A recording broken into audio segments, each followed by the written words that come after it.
We should be live on both channels now. All right, I think I figured it out. Let me know, Nay, the informed, all of the above. Let me know if we're on both channels now. Okay. Sorry for those of you that are on the teacher project side. My apologies. We had human error. It was me. That's all I can just say. It was me.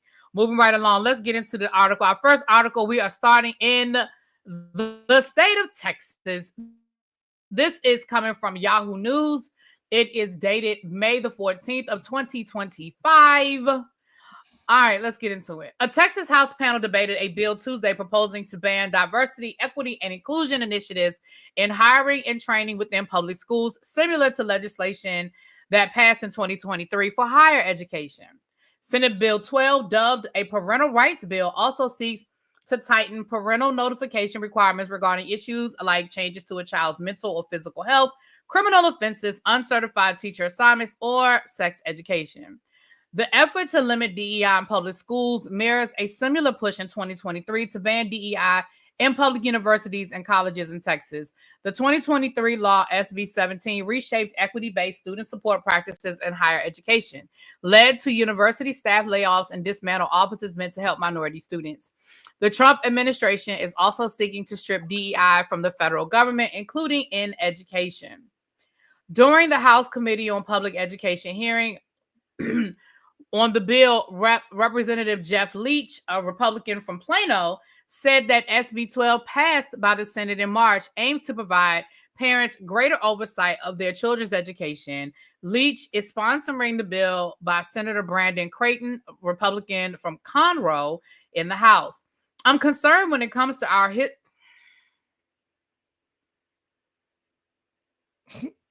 I'm sorry.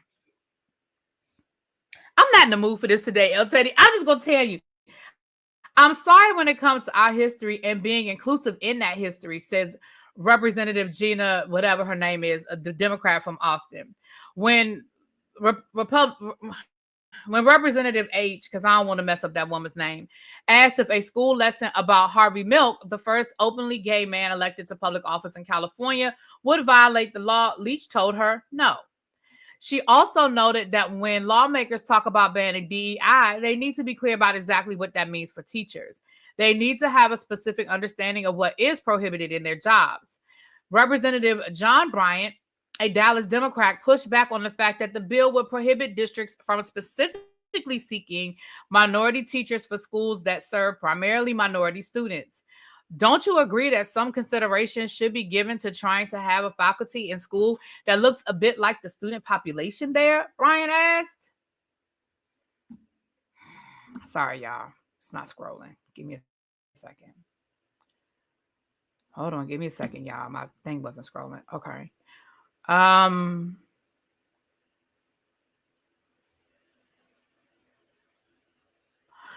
Leach instead maintained that schools should be conducting their hiring practices based on merit and qualifications alone. This is about performance and achievement and instruction, and very strongly stands against and prohibits discriminatory practices, Leach said. The House version of SB 12 cut out a limit on district-sponsored student clubs that are based on sexual orientation or gender identity. While education advocates said that this was a good move, they still feared the bill might limit minority and LGBTQ plus students' access to information and resources about their communities. Ash Hall, policy and advocacy strategist on LGBTQIA plus rights at ACLU of Texas, said the bill would mandate that educators disclose personal information about a student's identity, even without the student's consent. Hall said that SB 12 could also lead to classroom censorship. The bill creates red tape and compliance burdens that distract schools from teaching and learning, Hall said during a news conference. It's not about improving education, it's about controlling it. During the news conference, Representative Ron Reynolds, a Democrat from Missouri City, called the bill a further attack on minority and LGBTQ plus students and said Texas should be celebrating diversity. If passed, this bill would undermine educators by giving parents complete control over their students' education and strip students of their personal autonomy and privacy, force school staff to out their students to their parents, limit educators' ability to tailor their lessons due to vague language, and effectively ban district staff and contractors from carrying out DEI duties, Reynolds said. The committee left the bill pending Tuesday. Go ahead, because At this point, have it. Parents, you you want know it, what? Oh my you can gosh. have it. Oh my gosh. I was going to say the exact same thing. Like, y'all I was want going it to so say the bad. exact same thing. I'm sick of it. Y'all can have it. Everybody can homeschool at this point. How about that? Every day, since y'all want that much control, do away with all public education and just give parents a tax deduction for homeschooling their children, or have some way for parents to receive money in order to homeschool their kids, because that's where we're at. We're at the point where, because they're saying, well, parents have complete control. If I have 30 students with 30 parents, there are 30 different ideologies and 30 different ways in which a parent may want to dictate what should and should not be taught. And it could be very possible that 0 of the 30 ways are the correct pedagogy or falls in line with what should be standards and benchmarks so that your child can receive the proper instruction. I mean, to me, it's just like saying we don't need doctors anymore. Allow parents to decide the proper diagnoses, prognoses, and treatments for their children when they get hurt. I mean, they have Chat GPT. They have med WebMD. Let WebMD. them just figure it out like that. WebMD and all the other things. They could just figure it out. This is where we are. And what you do is we are creating a generation of people that at some point have to, 1, enter the workforce, and 2, add to the gene pool that will be ill-equipped to be functional, productive citizens in this society. We've already seen cases of students making their way to college not knowing how to freaking read. And those are not isolated incidents. We have adults now who are already in the workforce that we know have no clue of critical thinking, have no clue of how to rightly divide and differentiate anything that comes across their desk. Now, to address the DEI situation, we saw this coming a mile away here on this platform. Shout out to the Teacher Project 2.0. When Texas first started to go down this road a long time ago with the colleges and universities, we said it's not going to stop with post-secondary. It has to hit K through 12. And now we're here. Because let's be clear, when they start this DEI, anti-DEI hiring practice, what that's going to hit, it's not going to hit white women. It's going to hit black and brown educators. Mind you, we already have teacher shortages. Mind you, we're not going to even touch the disparities in black and brown male teachers.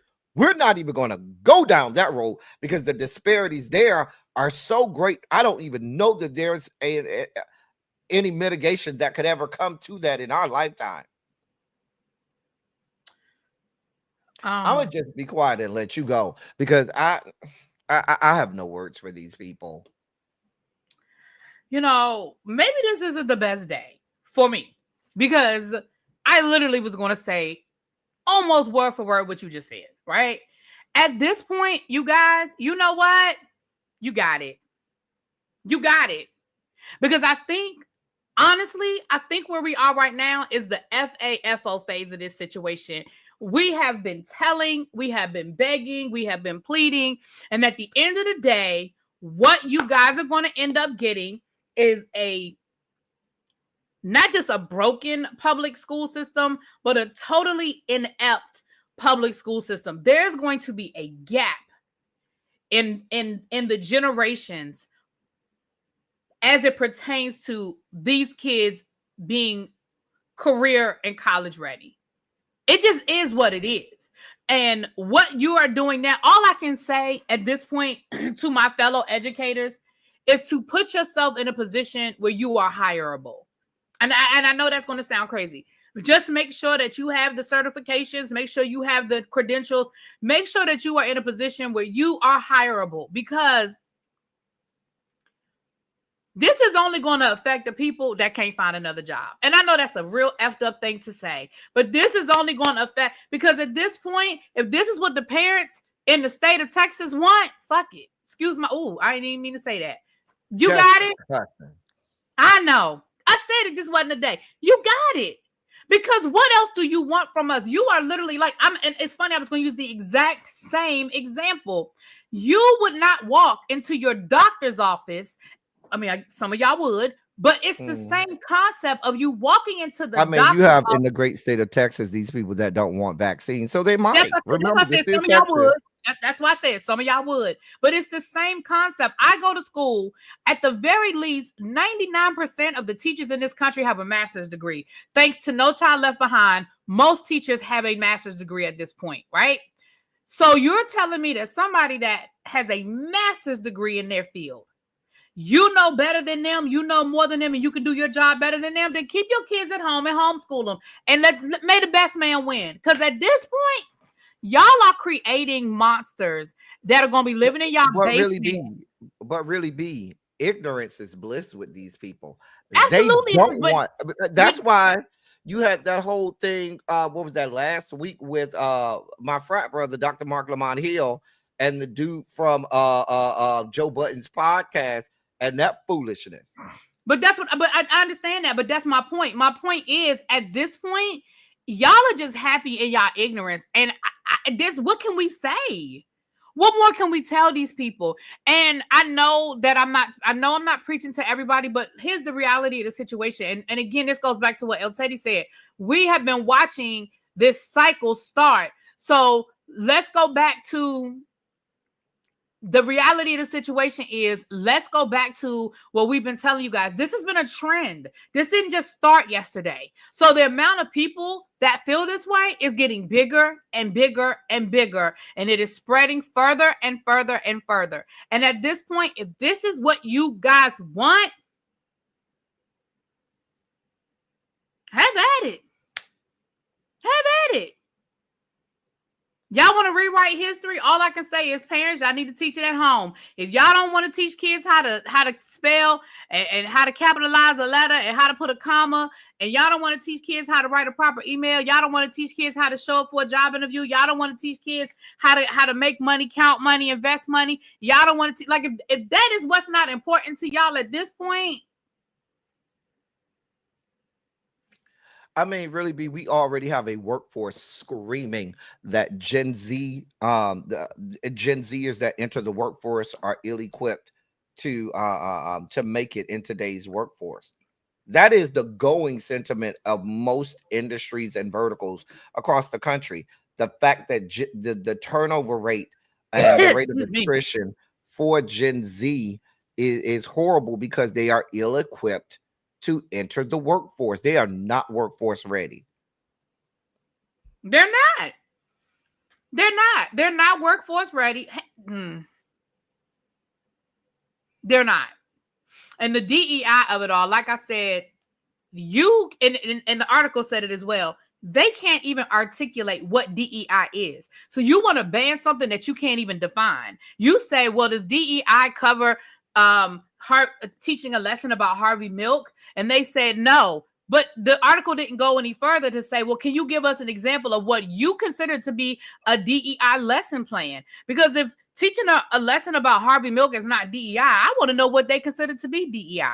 And when our own Secretary of Education, I use that term loosely, can't articulate what DEI is, as somebody, like I told you guys before, my job, my literal job that I do right now, technically could fall under DEI. I am the Title I coordinator at my school. My salary comes out of the Title I budget. And depending on who you talk to on the right day at the right time, they might say, oh yeah, Title I's DEI. So there's my job. If they decide to slash the Title I budget, there's my job. So, yeah, at this point, y'all can't even articulate what it is y'all mad about. Y'all can't even tell us what you mad about. You just know it's racist, and you trying to find a way to say it so that people don't realize how racist it is. But at this point, just come right out and tell us. We don't like the black people and the brown people and the gay people. Right. Just say it. Just come right out and say, we don't want y'all to teach nothing that has anything to do with anything outside of white history. We don't want you teaching it. Just well, no, not white history. The fact that white people are superior to any all other races. Let's be clear. Yeah, that's we must perpetuate white privilege and white supremacy. Yeah, that's it. That one. Yeah. Where are we going next, ma'am? We got a lot of stuff to cover, and we way behind. I know we're way behind because of me. You messed up. Shut up.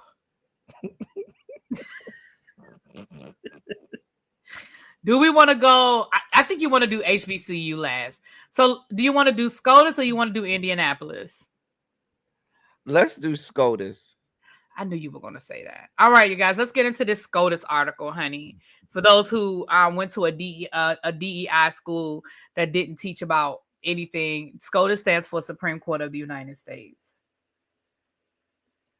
Because some of y'all might have went to one of them schools. I don't know.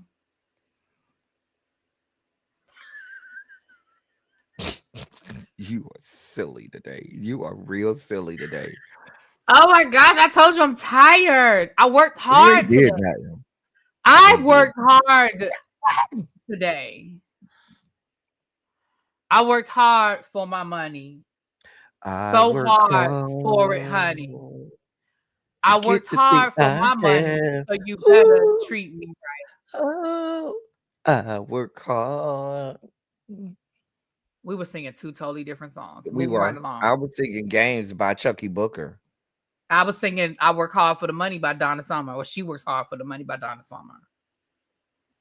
Moving right along. This article is coming from America's Education News Source, the 74. Where's the date? I don't see the date. SCOTUS to rule in case that could upend enforcement of disabled students' rights. During contentious oral arguments, school district argued that families should have to prove school systems intended to deny children's accommodations. Oh, from May the 6th. Sorry, I didn't scroll down far enough. The U.S. Supreme Court heard arguments last week in a case that could prove systemic for students with disabilities who claim their schools have discriminated against them. If the family that brought the original lawsuit loses, cases filed under the American with Disabilities Act and Section 504 of the Rehabilitation Act, the portion of the law that governs many in-school accommodations, could become extraordinarily difficult to win. A ruling in favor of Osseo area schools located in suburban Minneapolis would mean students who claim their rights were violated would have to prove their school systems acted in bad faith or gross misjudgment, a higher standard than the deliberate indifference which law requires in other disability discrimination cases. An estimated 1.5 million public school students receive disability accommodations under the ADA, ranging from modified academic materials such as simplifying a text or supplying curriculum via a specialized device, to making classrooms, bathrooms, and other school spaces accessible to wheelchair users and others. The law governs accessibility. While disabled children's educational rights are guaranteed by a different measure, the Individuals with Disability in Education Act. Teenager Ava Tharp has a severe form of epilepsy that causes frequent seizures during the morning. While planning to move from Kentucky to Minnesota in 2015, when she was in the 4th grade, her parents sought out a school district that would agree to start her classes at noon and extend them into the evening. After the family relocated, the district reneged, saying it was unwilling to provide services outside the normal school day. When the Supreme Court accepted the case, the district's position had consistently been that disability discrimination suits had to prove the school system acted out of ill intent. Osseo argued that the legal standard which plaintiffs would have been held to in some federal court circuits, but not others, applied only to K through 12 students. But in the brief it submitted before the April 28th hearing, the district widened this argument, saying that a showing of bad faith is required in all ADA cases, not just those involving schools. The statutes do not impose liability for non-discriminatory good faith denials of requested accommodations, the document asserts, adding that the High Court should not subject America's 100,000 public schools and countless other state and local entities and federal funding recipients to the deliberate indifference standard. The hearing erupted in verbal fireworks after the district's attorney accused the lawyer representing the federal government, which has sided with the family, of lying and saying that the district had shifted its argument. Justice Neil I can never say his name, snapped back, and several minutes of heated debate ensued. Gersich. Later in the hearing, Justice Amy Coney Barrett characterized the district shift as pretty big sea change, according to an account posted by SCOTUS blog, which also reported Justice Ketanji Brown Jackson with all but incredulous that the district argued that the ADA does not necessarily require accommodations for people with disabilities. OCO officials declined to comment on the case. Thorpe's right to privacy. The school district educates nearly 21,000 students, including 3,000 students with disabilities, who have the right to educate from birth through age 22. It said in a comment to the 74. We're committed to the principles and the ideals expressed by the Individuals with Disabilities Act. The Thorpe family initially filed a complaint with the state education officials under IDEA, which guarantees disabled pupils a free and appropriate public education, noting that the girl had a right to a full school day, even if it extended into the evening. A state administrative law judge found that Ava's educational rights had been violated. When the district appealed that ruling in federal district court, the family filed a second suit under ADA. In March of 2024, the Eighth Circuit Court of Appeals agreed that the family's IDEA rights had been violated, but the appellate court rejected the ADA discrimination claim, ruling that Thorpe's had not proven the district acted in bad faith. The Supreme Court's eventual ruling should not impact IDEA, which governs whether children with disabilities are entitled to special education services, enabling them to make adequate progress toward their goals. By contrast, the ADA requires equal access to school and equal opportunity to learn once they are there, explains Ellen Seidemann, one of the authors of a friend of the court brief submitted by the Council of Parent Advocates and Attorneys and several other disability advocate groups. They argued that a ruling in the district's favor would unfairly subject school children to a much higher legal bar than other people who need accommodations. To illustrate the difference, she cites a 2004 ADA case, Tennessee versus Lane, brought by someone who had to crawl up the stairs to get into a Tennessee courthouse that didn't have an elevator. Under the gross misjudgment standard, there wouldn't be a claim. The building was built before the ADA was passed, so it wasn't built with any discriminatory intent. Under deliberate indifference, they know a person has a disability, and there are other people who have disabilities who can't go up the stairs. If they don't fix it, then there shouldn't be a claim. One of the ADA's original drafters, former Republican Tony Calejo of California, also submitted a brief arguing that Congress's intent was that families with disabled children have the same rights, no more, no less, that are provided all other groups, including the right to seek relief under Section 504 and the ADA. A decision is expected in June or July, near the end of the court's current term. I don't think y'all are gonna like my opinion on this one. Where I'm at on this is, especially for this specific case, I think I really want to I want to know what happened. I want more information on what happened before it got to the legal arena. Okay, I need to know more of that, because in most cases, if a 504 says they need to go beyond the school day, what the school district may do is, what I've seen is they will give them some accommodation, not at the home school, but they may say, we can offer you this accommodation.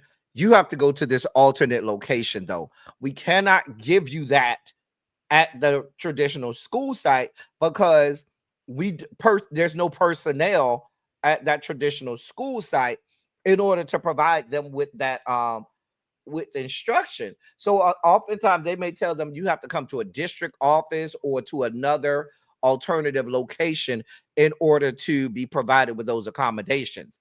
I I wonder if that's what the school offered to them, and the parents were like, "No, I want my child at the regular school." And I think that that's where I think that we have a problem, because I don't know that the school, I need more information to know that I can say that the school willfully violated your 504 or willfully was in violation of IDEA, because I, I, I I know these parents nowadays. These parents are real different. And you telling me that your one child need, and I don't know the age group of that child. Let's say that child is a high school child. Okay, let's say they're in ninth grade. A ninth grade child in many states has 6 different teachers if they are fully functional, not a SPED or special education, but if they're a fully functional student, they have 6 different teachers. It's not like elementary where you have one teacher that can teach all. These subject areas are very, high level, in the fact that in order to be able to instruct on them, you have to be duly certified and prove that you have a wealth of knowledge in that information, that you're credentialed. So the point that I'm making is, for that one child, if they're in ninth grade, what that means is you have to have 6 individuals that are certified and qualified to not only teach them, but are willing to go beyond the traditional school day. And that may be difficult outside of having them maybe at an alternative location, adult education center, which sometimes do go late into the evening and things like that. So I feel like I don't know that I can be totally against the school, because I need more information to really say whether or not the school willfully and intentionally said, "Oh, we don't care about you. We're not gonna give your child no accommodation." Because I just don't feel like that's the case. I don't really be. I'm gonna let you So, go. I was gonna. So, listen, y'all better write this one down, because I'm with El Teddy on this one again. We Number agree a one, lot over here, contrary to popular belief. well, we do. You actually right. We do actually agree more than we disagree. Honestly, I'm gonna say the same thing. One, I need more information, because if you're saying that you guys were moving to a new school district, you told the school before you got there that your child had issues in the morning with their severe epilepsy. They had more seizures in the morning than in the evening. So you wanted their classes to start at noon and run through however many hours that ends up being. And that at first the school agreed to it, but then the school reneged. I too need more information for a couple, and almost for the exact same reasons that El Teddy said.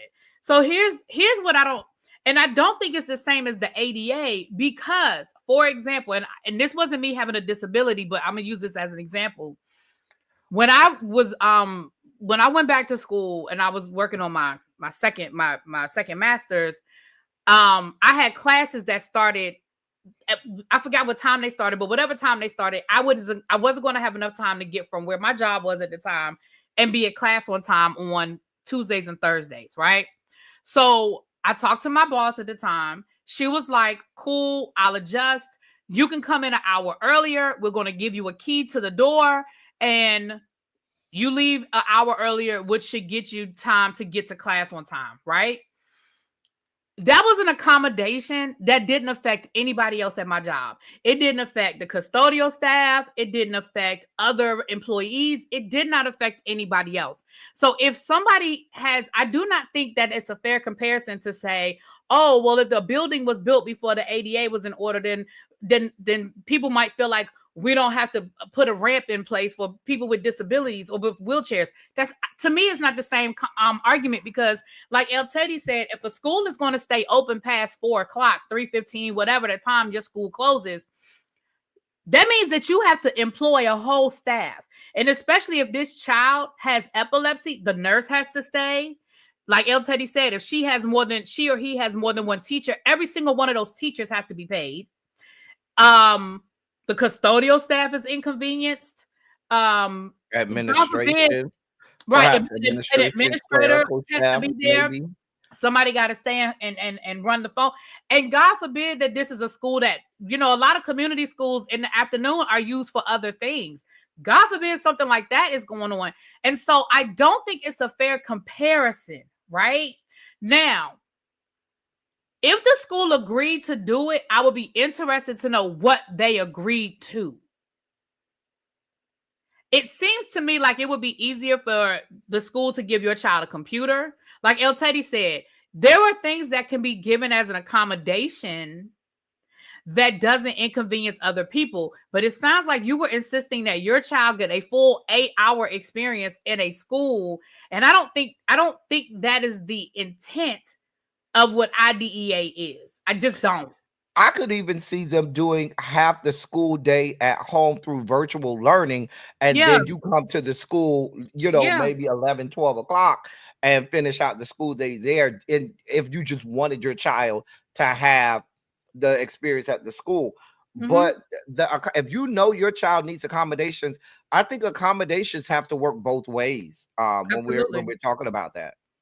And it can be sometimes it's unrealistic. To me, that is an unrealistic expectation of a school to say, we're going to let this one child now start school at noon. Now, I know in my district, we have what we call late schools, right? But even our late schools don't start at noon. At noon? That's a lot. Or even if you don't want your child up that early in the morning because of whatever medical condition, have them come to school at 11, 12 o'clock. They'll take whatever courses. And then when they leave at 3, 4 o'clock, then they can finish out the rest of the coursework that they missed in the morning.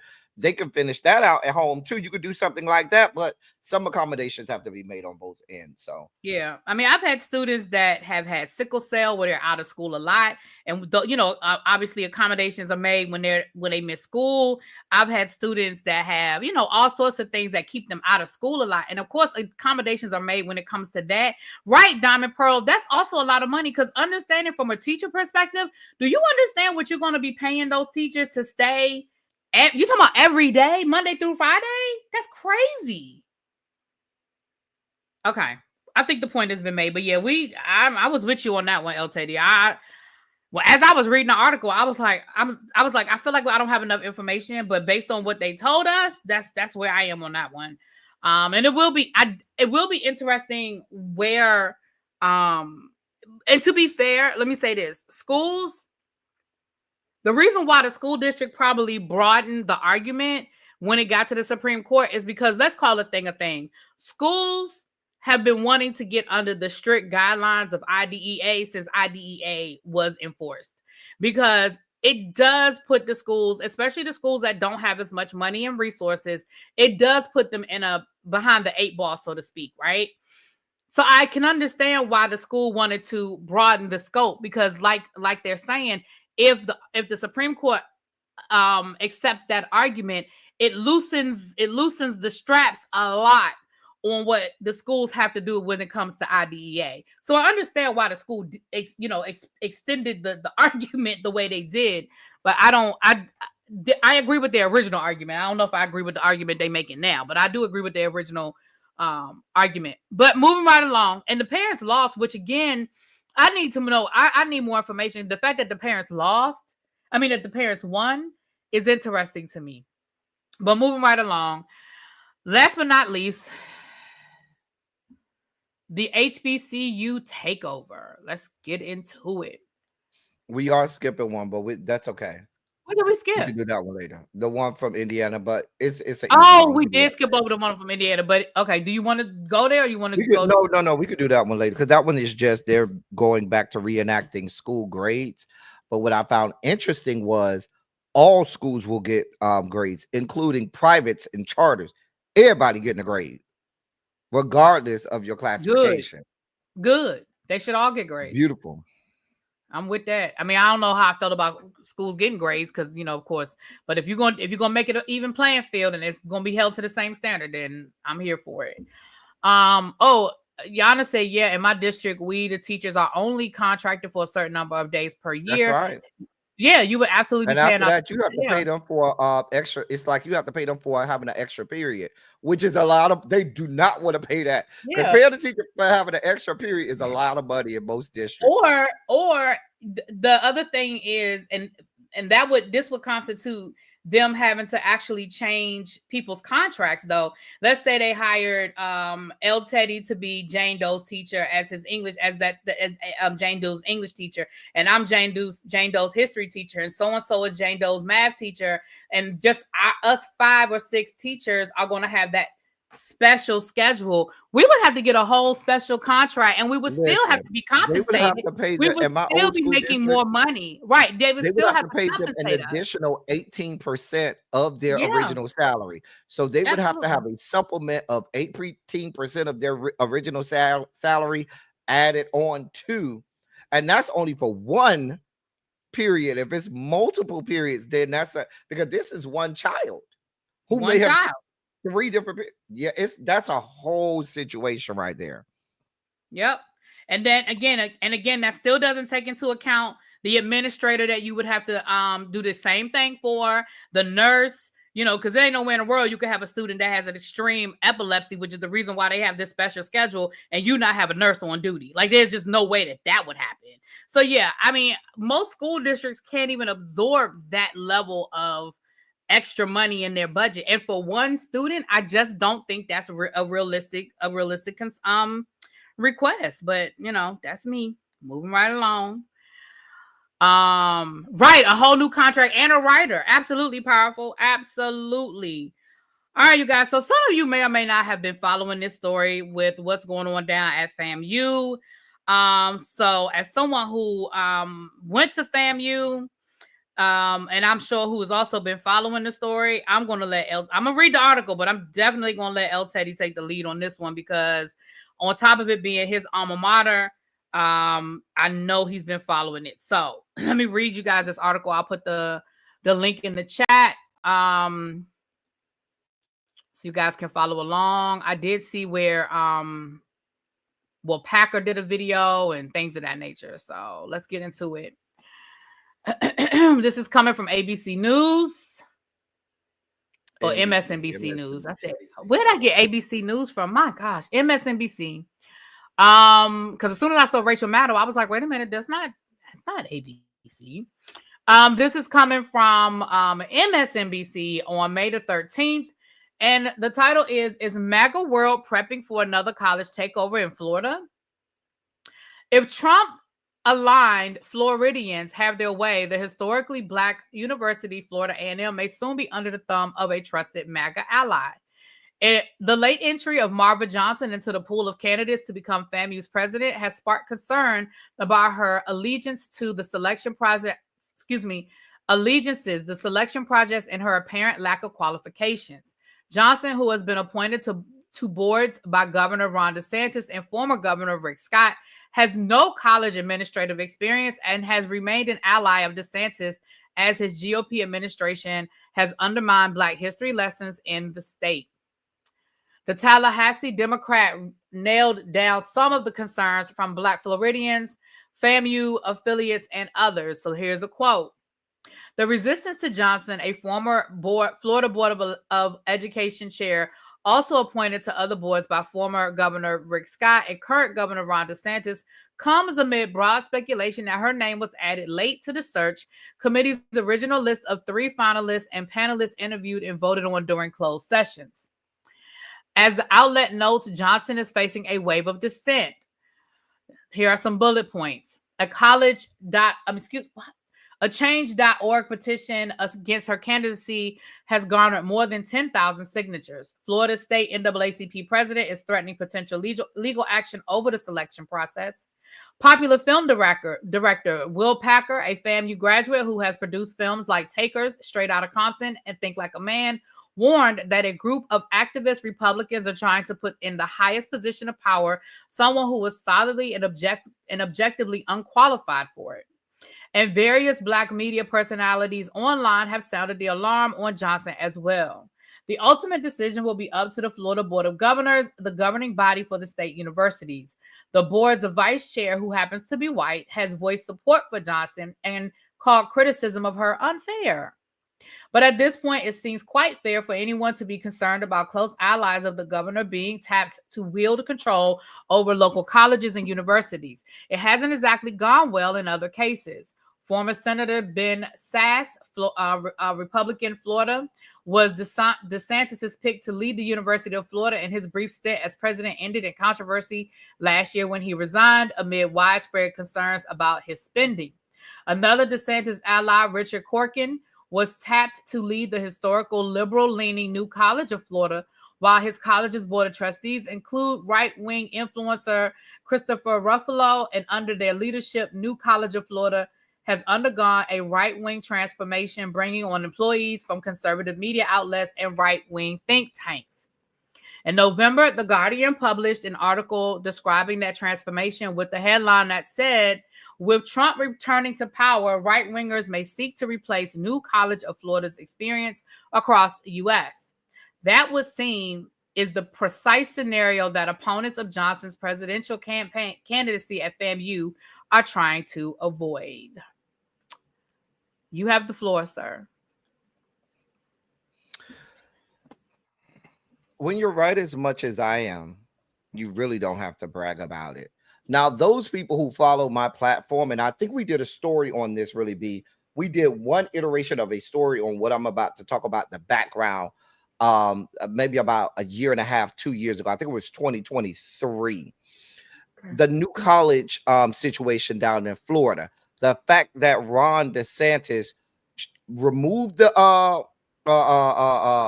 president, implanted his own person in there, and then started ceremoniously pink slipping any faculty member that he believed taught a subject that didn't go along with his political ideations. Remember, they started to pink slip people who taught women's studies, Black studies, African American studies. We talked about that. And what I said at that time was New College was the first one in Florida where Ron DeSantis said, "Let me try this out. Let me see what I can get away with, because I'm going to end up doing this all across the state for all of the state schools. I'm going to do," and I saw that happening. This was back in, I believe it was like 2023. Now we're here. Now, because he was able to, New College, if you go back and study the history of New College in Florida, it's over there in what they call the First Coast, close to St. Augustine area, somewhere around that area. Anyway, it was a very liberal college, very liberal, ultra liberal college, all about, progressive thoughts and thinking. He wanted no parts of that on the rolls of a state-funded school, and he began to decimate the administration first, then the faculty. It is a state school. Now, what has happened now? Now the implementation is going to be across the state. And where is he going to start? He's going to start with FAMU. Now, Marva Johnson doesn't even come from education, has no education background. She comes from the telecom world. She comes from that world, the world of cell phones and places like Super Telecom and all of those places. That's her background. She was one of the Black conservatives and somebody that would do the bidding. Now, I'm not going to go into some of the other things that people allege that's how she got to where she was, but that's a whole other story. Anyway, she would do the bidding of conservatives, and then they could use her as the token to say, "Oh, well, we're diverse." Yeah, but you have somebody who doesn't know a damn thing about education that he had sitting on the Florida on the board of regents for colleges and universities in the state-funded school, and then the Florida Department of Education at one point, and has no background in education. So that's her history. Now, here's what we're about to have. I promise you, when and if FAMU decides we're not going with her, the same thing that happened to New College, Ron DeSantis, Governor DeSantis, is going to find a way to make that happen at FAMU and insert his own person. And then what will you start to have happen? The same thing that happened at New College. They're going to start to pink slip faculty members because they're not aligned with all of the things that the Florida Board of Regents said that each college has to do, because Florida Board of Regents has already implemented the anti-DEI, anti-woke, all of that is implemented. It's already law of the land. Now it's implementation. And so, and let me preface, really be, this is not directed at you, okay? This is not directed at you. Nothing I'm about to say is directed at you. I'm prefacing by saying that because I know how you people get. But what I'm going to say is this. This has already started, y'all. And while people are over here saying, this ain't our fight, I'll see y'all in 2028, our HBCUs are about to start getting gutted. Ron DeSantis is about to lay a blueprint that other states are going to follow. South Carolina is a Republican state. How many state HBCUs are in South Carolina? Alabama is a Republican state. How many state HBCUs are in Alabama? Texas is a Republican state. How many state HBCUs are in Texas, Mississippi, and the list goes on and on. Virginia, there are several of them. And North Carolina, even though North Carolina has a Democratic governor, take a look at their legislature. And the point that I'm making is this: we know how this goes, really be. When they set the blueprint up and it works in one state, they all start to implement. Thank you, Lady T. Tennessee. And we know they're trying to shut down Tennessee State as we speak. And so FAMU, being one of the largest state-funded HBCUs in the country, don't you think Ron DeSantis wants to make an example out of what is one of the largest state-funded HBCUs in the country? Now, let's be clear. The alumni of FAMU are not going to go down without a fight. They're not going to go down without a fight. But what does that fight look like? Because I have people that are saying, gone are the days of protest, gone are the days of people beating the streets anymore. We can't do that anymore. So what does the fight look like? Because the law is not in your favor. The laws have already been passed and are already on the books.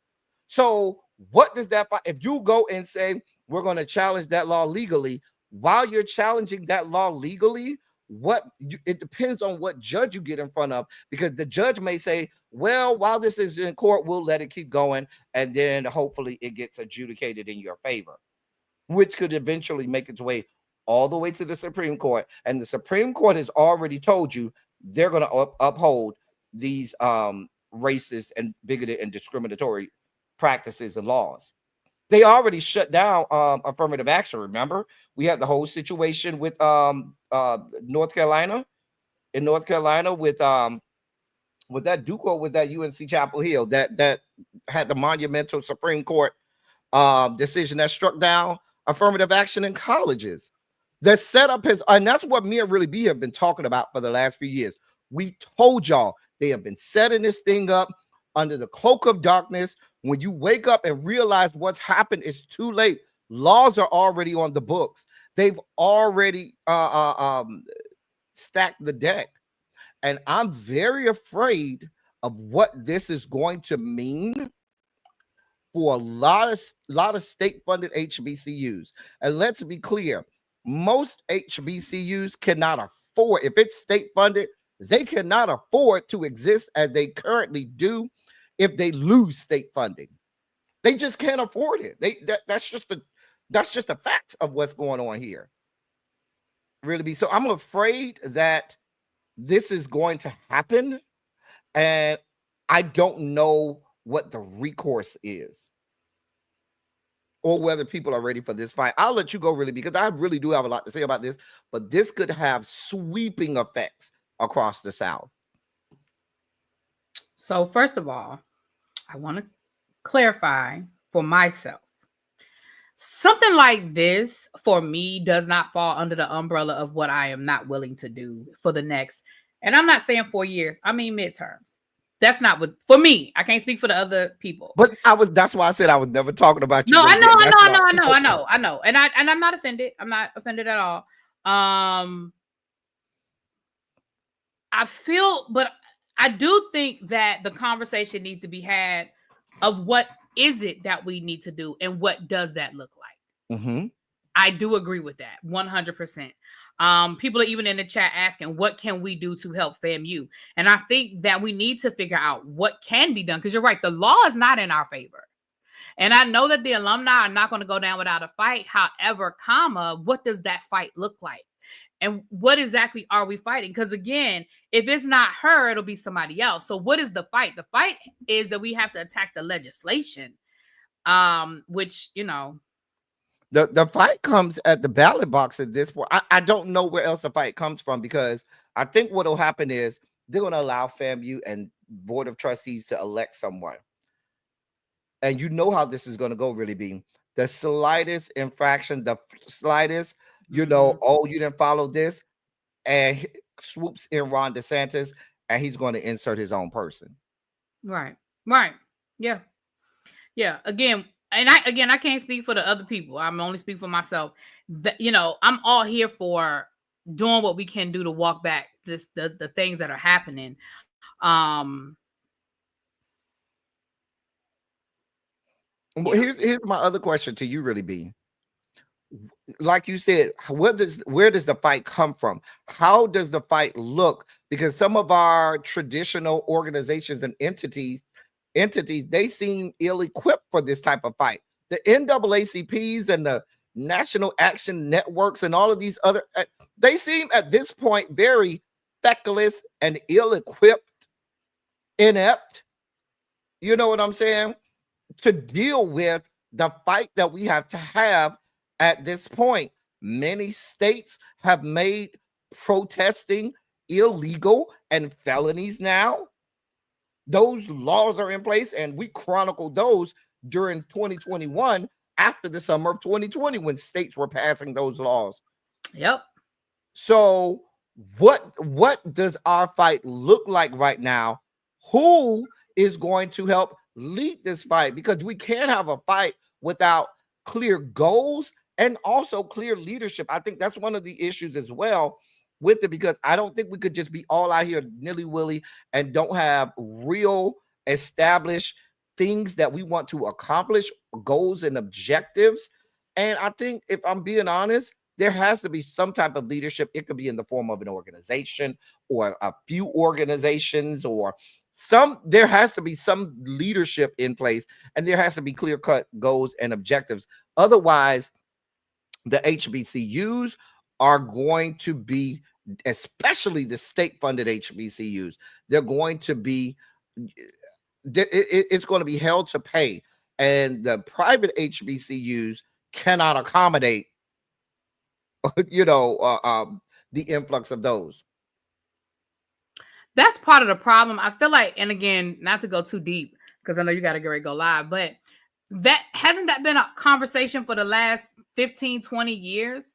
What does our leadership look like today? Because the organizations that we once turned to are inept. I don't think that people trust the action networks of the world. People don't trust the NAACPs of the world, because we feel like they're not speaking up when we need them to speak up as aggressively as we need them to speak up. And then when new organizations come along, we allow the media and the government to villainize them, such as the Black Lives Matter movement, right? We allow that movement to be villainized and be turned into something that it was never meant to be. So now here we are, fast forward in 2025. You're right. What do we have? Somebody got on me in my channel when I was talking about when Al Sharpton met with the CEO of Pepsi and the CEO of Target, and I was like, why wasn't Jamal Bryant in the room? Why wasn't he invited to that conversation? I'm not saying Jamal Bryant started the boycott, but he actually was there. They let him go. No, he wasn't at the first one. He was at the Target one. He was at the one with Target. Oh, okay. Well, I misunderstood. The one with Target, he was there because he talked about it on his at his church and what happened. He talked about okay, never mind. No. He talked about they didn't put him on camera. That's what I'm saying. He talked about the fact that they wouldn't let him get on camera. Okay. But he was there. Well, with that being said, but okay, well, that's my point is still valid because why not? He didn't start it, but he's become the face of it. You know what I'm saying? When people, because of his platform, because of him using his platform. So it's like, it's one of those things where it's like, why, if he's making some headway, and okay, he was there. I misunderstood. Because at first I said he was there, and then people said he wasn't there, and then so whatever.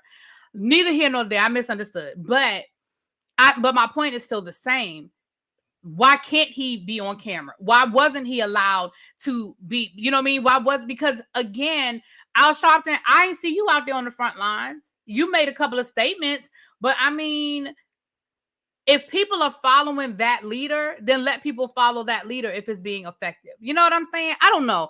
I just feel like we are nomads right now. We're a tribe without a leader. And I think that's part of the reason why we're floundering the way we are now, because we're a tribe without a leader. And when it does come to stuff like this, where we need leadership, there isn't any there. I don't know. All right, you guys. El Teddy is getting ready to go live over on his channel. And I'll see you guys later on today. I'm about to take me a nap. I am tired. I have wore out, baby. They worked me hard today, honey. I'm wore out. Are you starting at your regular time? I can start a few minutes later. All right. We going over to my channel to have some fun and to spike out about stuff. Okay. Yeah, I can start a few minutes later. No problem. I'll talk to you guys later. Mwah! And sorry about the hiccup at the beginning, but we're here. Yeah. I still can't believe I did that. My gosh. Help us.